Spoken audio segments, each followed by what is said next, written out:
All right. Hey there, nerdpreneurs. Welcome back to Market Like a Nerd. And get ready to geek out with me because today I'm joined by soul-powered business consultant Sarah Kaler. Whoop, whoop. Hey, Sarah. Hi, so glad to be here. Yeah, welcome to Nerdpreneur Nation. Thank you. Thrilled to be here and check in with your audience. Absolutely. Well, we are stoked to have you. Now, for everyone who is listening, today we are talking about the seven-figure CEO mindset. So first, let me tell you a little bit about Sarah, and then we'll talk about her tips for running your business like a seven-figure CEO.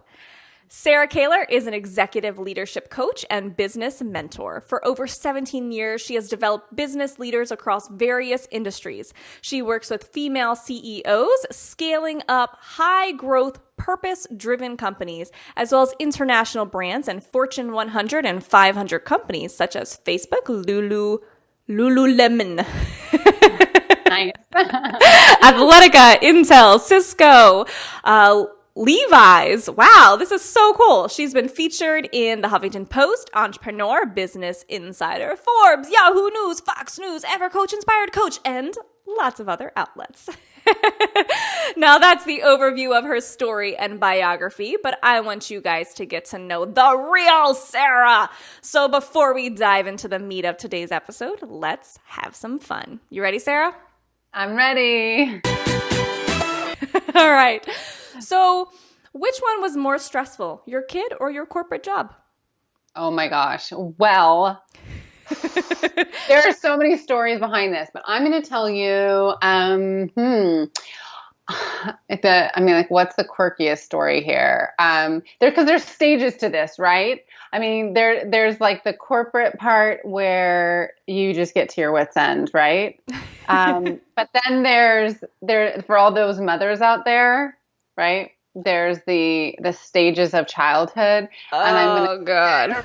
right. I'm just thinking right now. I have my son. I'm laughing in my head because my son is 5 years old and he's like bouncing off the walls, and I love him dearly, but Oh, they are hyper, especially the boys. I have two boys, and one is two. He just turned two, and I'm just like, oh my God, please let this terrible two stage be over.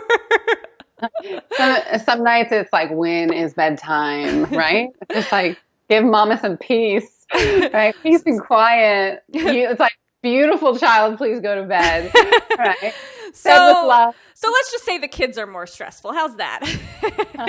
Now, I know you love to travel. So if you Yes, had to love be to stuck travel. anywhere for 6 months, Mhm. where would you want to be stuck and why?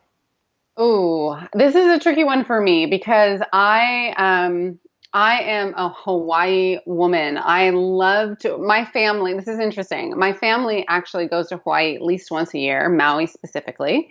And for those of you who like know anything about me, you will know that about me. But my husband is actually British. So we Oh. actually also have this sort of other life over in England because we have half our family lives in England, right? And so that has led to a lot of European travel. So I Hmm. also have this other, just deep, just it's not really secret, but deep love for history and art and food and wine. And so Italy and France and that Oh, good, dang it. I wish I knew that right? beforehand. I would have had so many cool questions for you. So I have this sort of tropical love, and then the other part of me just wants to go escape to Europe. So Oh. that's a two-parter answer for you, but it's the truth. All right, fair enough. Now, because your story has lots of sucky, sick seizure moments in it, Yes. would Yeah. you rather deal with 5 years of those sucky seizures and be rich, or Oh. get to live a healthy life but be broke? Oh my gosh, no one's ever asked me this question. This is a brilliant question. Um, do you know this is such a good question. Okay, I would rather be healthy. It's really interesting. For me, I value my health, and to me, more than anything, health has given me wealth. It's so for me, that question is so interesting because um, I actually like having my health. I get to live, Yeah. right? Like I get to do whatever I want because I actually have freedom now. I was trapped before. And I'll tell you, while I was suffering all those seizures and I was in the hospital and I had chronic pain and chronic diagnosis and it was a good 10, 12 years of my life. I made a lot of money during. So that's something I don't always publicly talk about in my story or in press or media. It doesn't naturally come up. I mean, you could kind of piece it together if you looked at my career trajectory. Yeah. But I had a lot of sort of material money and I bought my house and all those things, but I wasn't happy. I was miserable. Yeah, we have a similar life path with that story. Yeah. But so talking about chronic pain leads me to my next question. Would you rather have chronic diarrhea in the middle of a conference you're supposed to speak at or sniffle your way through every webinar you host for the rest of your life? Oh, sniffle. I'm all for the sniffles. Oh my God, the other route, no. Oh my gosh, that's just full on, right? I can't handle it. I feel like anyone would have answered that way. Like, who would go for diarrhea on stage? No. No, you don't make it out of the bathroom. Let's just be straight about that. Okay. Yeah. I'll take the sniffles. Finally, and most importantly, we're karaoke fans here. Just the other day, my clients and I did a Disney karaoke night together. So your company is called Soul Powered. Go ahead and sing me a verse of your favorite Soul Powered song. Oh my gosh. Okay. So you might have to help me with this. Okay, I don't have a favorite soul powered song, but just the other day, my son loves to sing and he's really into the Trolls movie right now. Oh. So you know the Justin Timberlake song that he kicked off the Oscars. What is that song? Can't Stop the Feeling?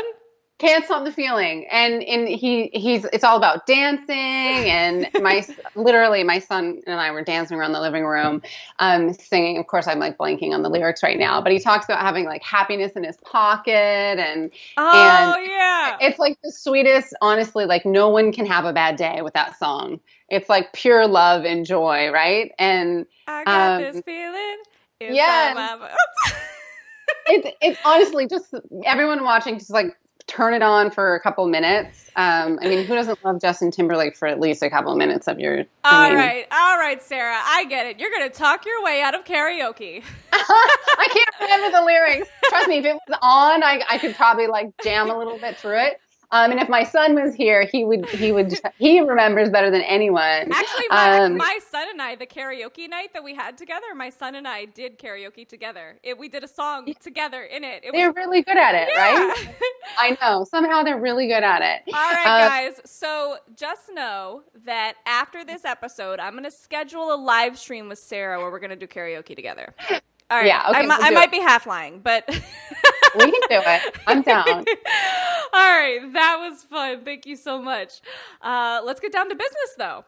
So, Sarah, you told me you were going to share with us today about the 7-figure CEO mindset. So let's dive in. Go ahead, get a little OCD with us and break it down into your 3 to 5 main steps or tips that you have for us today. Sure. Okay. So we could probably have a 2-hour discussion about this.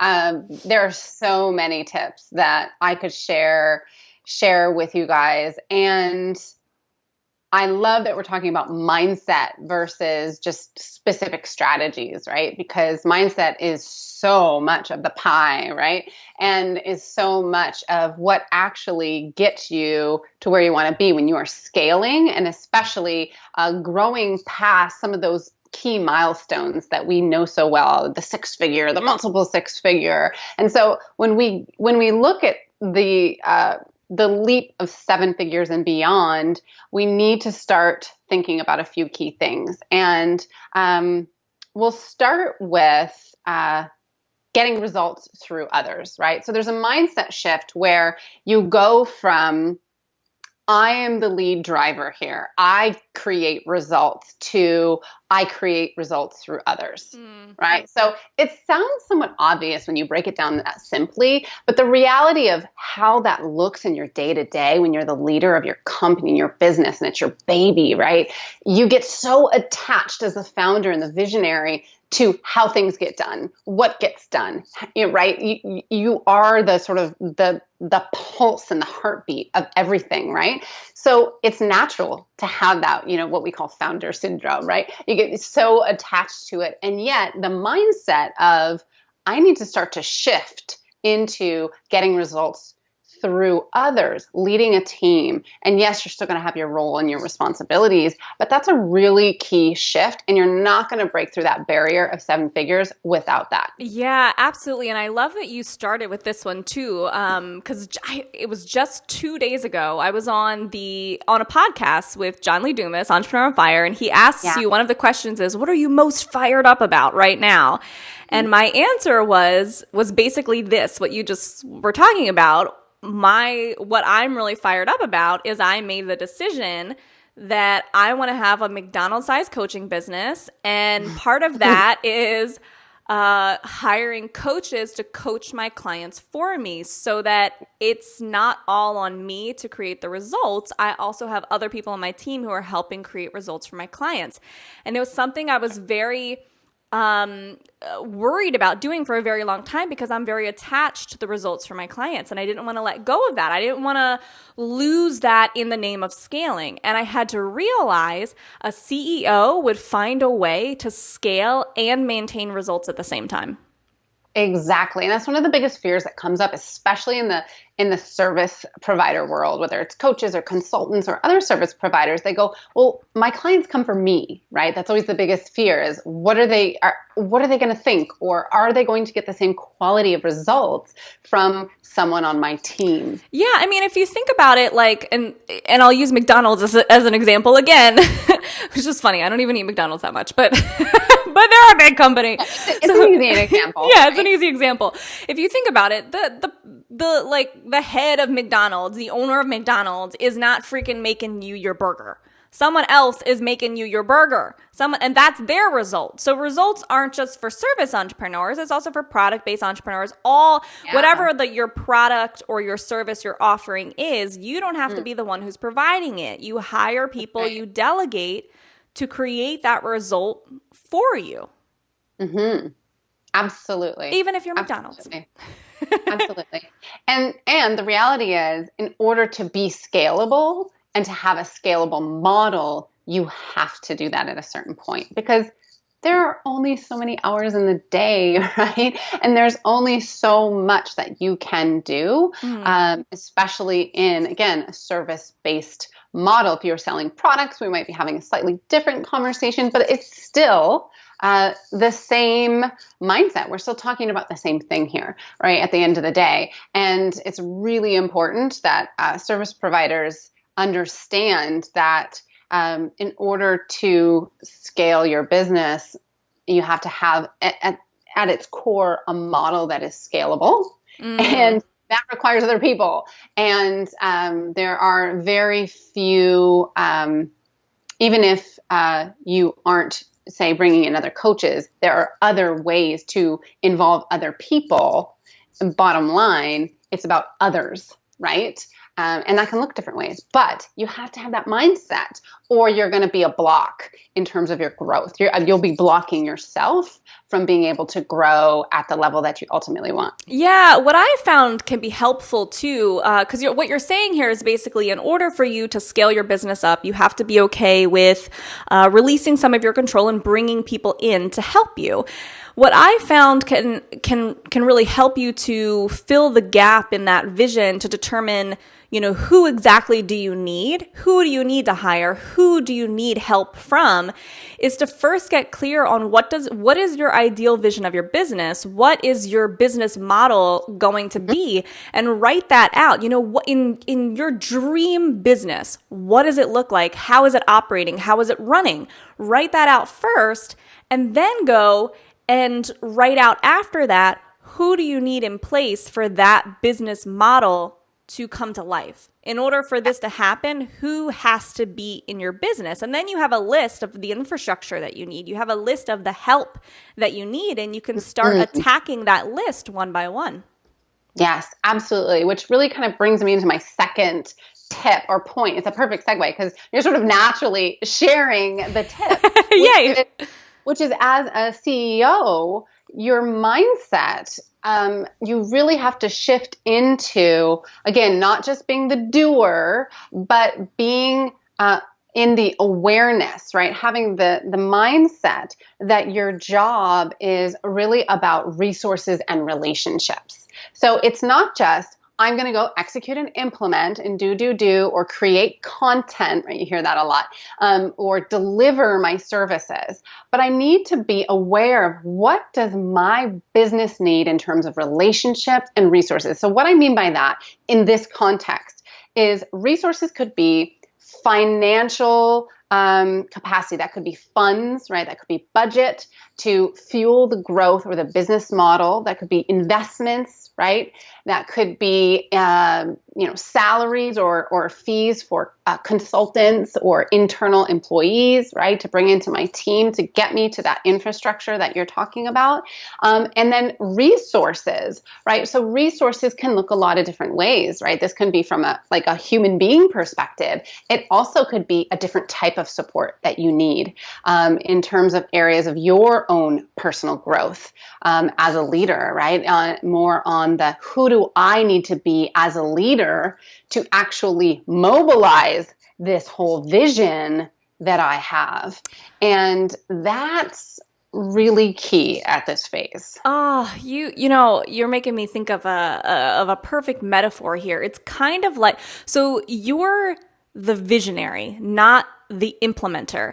It's kind of like right now we just bought a home recently and we're doing a lot of renovations. So we have contractors who are constantly coming in and out of the house. And you as the well, let's take a step back. Most business owners are running their business as if they are, the carpenter who's coming in and putting up the wall in our house. They're the one who's actually doing the work. What you're saying is you got to be more like what I'm doing. I'm not the carpenter. I'm the visionary. I'm the person who's recognizing, oh, we need a wall here. We need a carpenter to put that wall up. Oh, we need paint here. We need a painter who can go and paint this wall. That is who you are as the CEO. You're the visionary. You're the one who's protecting the integrity of the vision of the business and then determining the best strategy, resources that are needed to make that vision come to life. And then you're hiring other people to implement that vision. Absolutely. Absolutely. And part of that hiring process is you're going to go into what I'm going to refer to as a team design,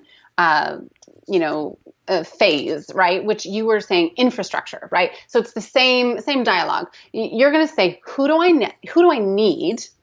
What do I need them for? And when do I need them? Mm-hmm. Right? Because all of that isn't going to happen simultaneously. One of the biggest fears people have is they're scaling and growing is, I can't afford all these people at the same time. Or how, am I going to pay out all my revenue to all these people? And then what? Right? Like all these fears start to set in.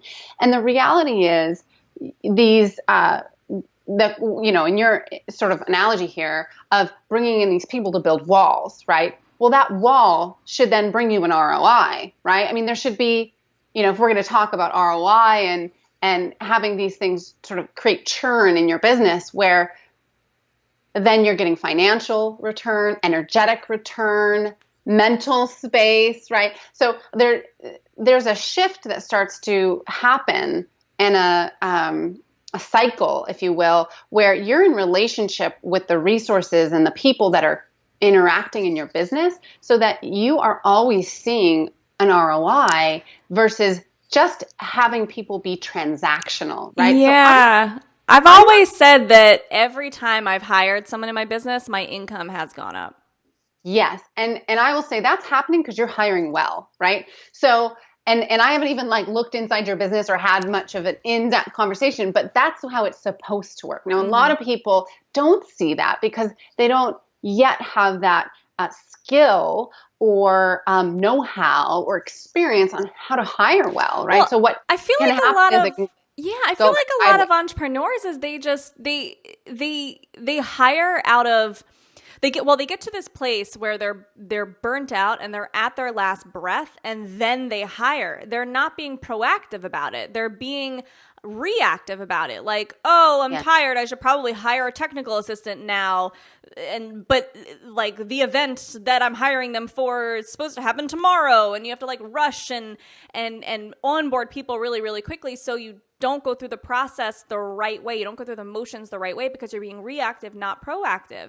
In my business, we have this is so anal. You'll probably love this, Sarah.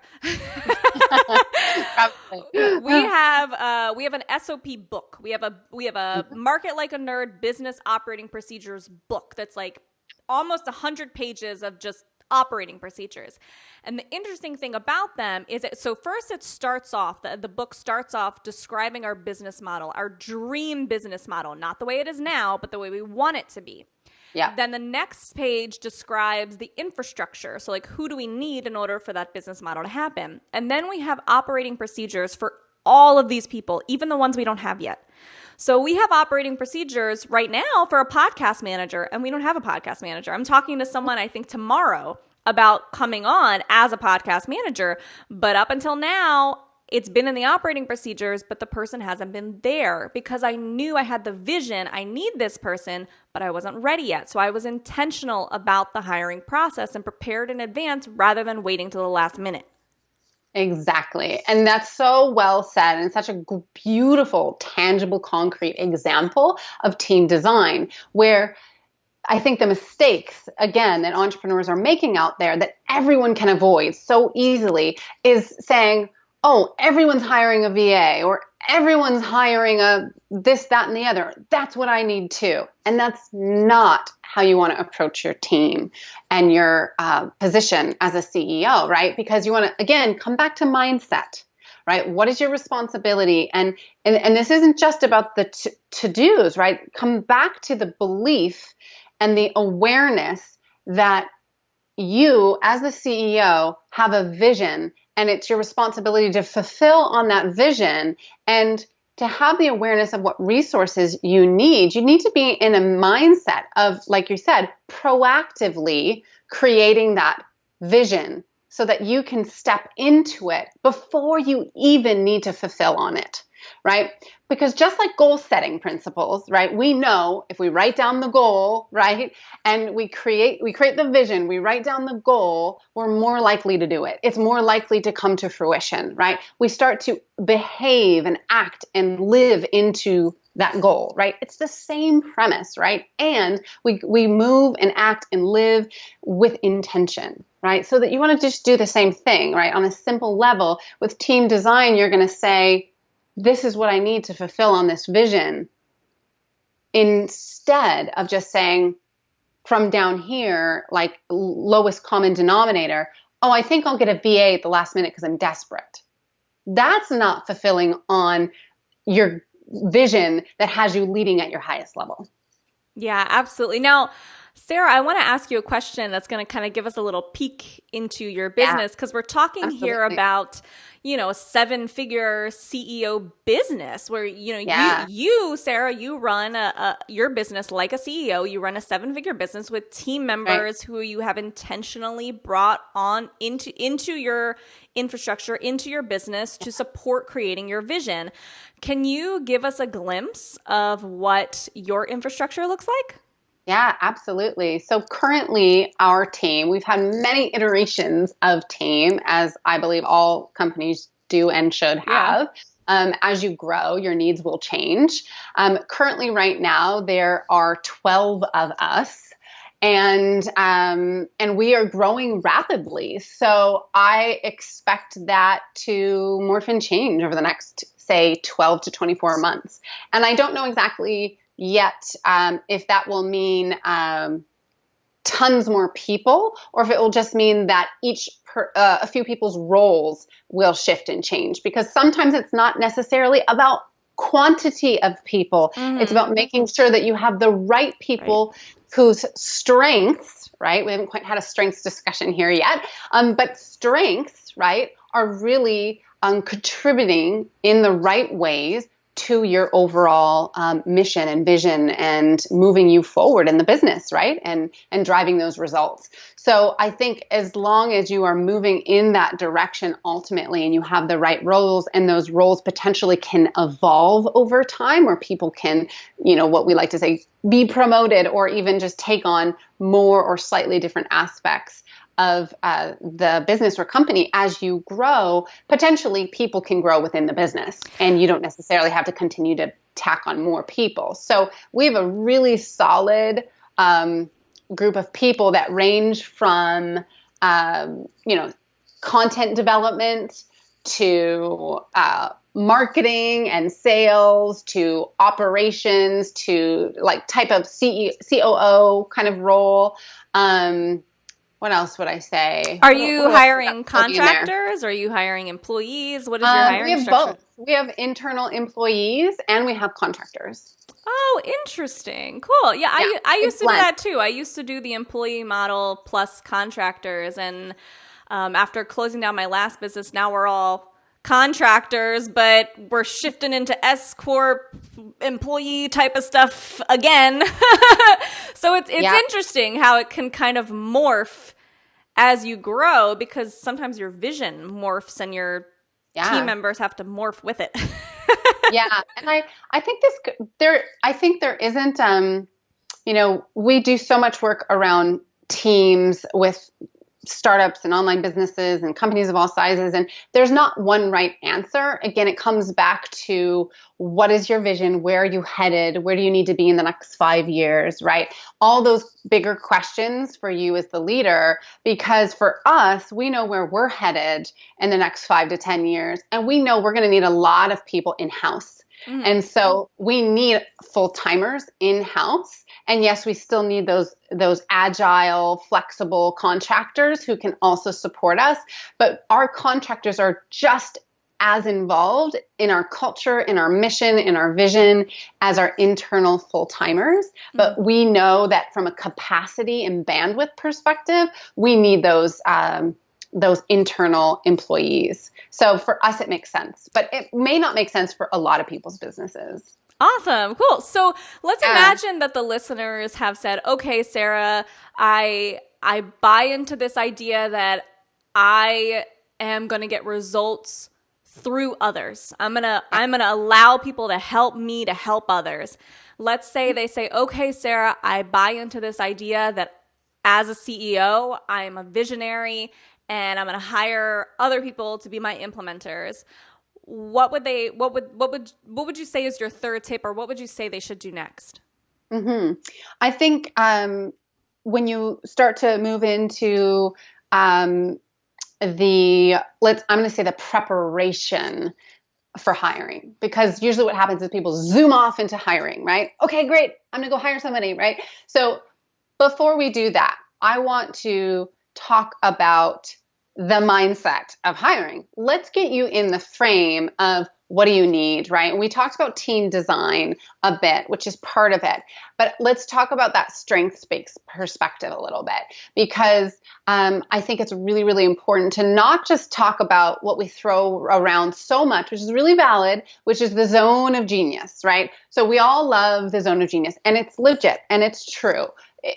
And I want to say this really clearly, that it's really, really important that you start to think about functions in your business. And that's a little bit of like technical industry speak, but all it means is not only do you think about what do I want to step into from a strengths-based perspective, my genius, where am I in the zone, and where do I want to be contributing my time? Essentially, where am I energized and effective and getting results, right? Now, what do I need in my business also in order to continue to move us forward and where do I need to step out of, right? So what role do I need? And is that a sales function? Is that a marketing function? Is that so in other words, what area of the business do you really truly need the most support in? And what does that look like?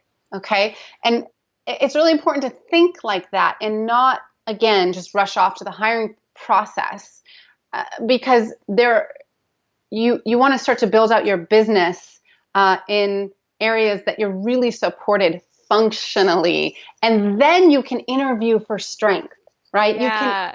You can interview people to find out if they are truly strengthened by the activities of that function. So whether that's sales activities or marketing activities, right? Do they come alive? Are they energized and effective? You know right? what I love about this is I can hear it in the way that you talk about your business, that you do think like a CEO, because the way that you even describe your hiring process, it's logical. It's not emotional. And not that you can't be emotional as a CEO, but as a CEO, you are fulfilling a vision. You have to make logical, rational, smart decisions for your business. And what you're essentially saying here is, well, actually what a lot of people will say, like you said, is know what your zone of genius is and then hire out everything else. And what ends up happening is people get very emotional about the decision, and they're like, oh, I really love to do this, I hate doing this, so this is what I'm going to get off of my plate. And so they make the decision from a very emotional place. What you're saying is get yourself into the mindset of the CEO who understands the functions that are needed in your business to make your business model, your dream business, come to life, and then hire out for those specific functions. Absolutely. And prioritize them, right? Because some functions realistically need to come before others and on your growth trajectory. And that's just how it is. Yeah. And sometimes that emotional charge that you're speaking about can get in the way of seeing that. Yep. So it's like slow down to go fast, right? When you're in that hiring process, because that prep will really set you up for success on the back end. And then all those people that you're investing in, you're going to get much bigger return, not only financially, but from a productivity perspective and also energetically and mentally. And you're going to go get to work on the things you really want to and be working on your business, not in your business, right? Yes, absolutely. Now, so Sarah, at this point, I imagine that our listeners, they're in the right mindset. You know, they're really thinking like CEOs, and they may even have an idea of who they're supposed to have in their business, who they're supposed to be hiring, maybe even who their next hire is, the next function they need to fill in their business. But I'm sure they still have questions, how do they find these people? How do they hire these people? What does onboarding them look like? And I know that you work with more than just mindset, more than just infrastructure and team. You really support people in being able to scale their businesses up. And delegating is only one part of that. That's one piece of scaling. Yeah. So for our nerdpreneurs who are listening, who want to get an A+ for effort and are going to take that extra step to look you up, can you make it easier on them? Where can they find you online? What's the gift that you have for us today? Absolutely. So we've got a great gift for you that's perfect for this conversation, and it's a hiring your dream team guide that's going to help you take this conversation, put it into action. And there's even an interview guide in the back of in the very back, which gives you some questions that you can go into an interview with, right? Like straight out of this conversation. So it's super actionable. It's at soulpower.com/dream team. Super easy to find, and you can find us there and connect with us. Yay! Thank you so much. I appreciate it. So, Nerdpreneur Nation, there you have it. Our CEO superhero has swooped in to save the day. To grab her gift, head on over to soulpower.com/dream team. Woohoo! Thank you so much for being here, Sarah. Thank you for having me. Great conversation. Yeah, it was fun. And thank you guys for being here and listening. We hope that you learned a lot. We can't wait to hear where these tips take you. And we'll catch you next time on Market Like a Nerd. Have a nerdtastic day, guys. Bye.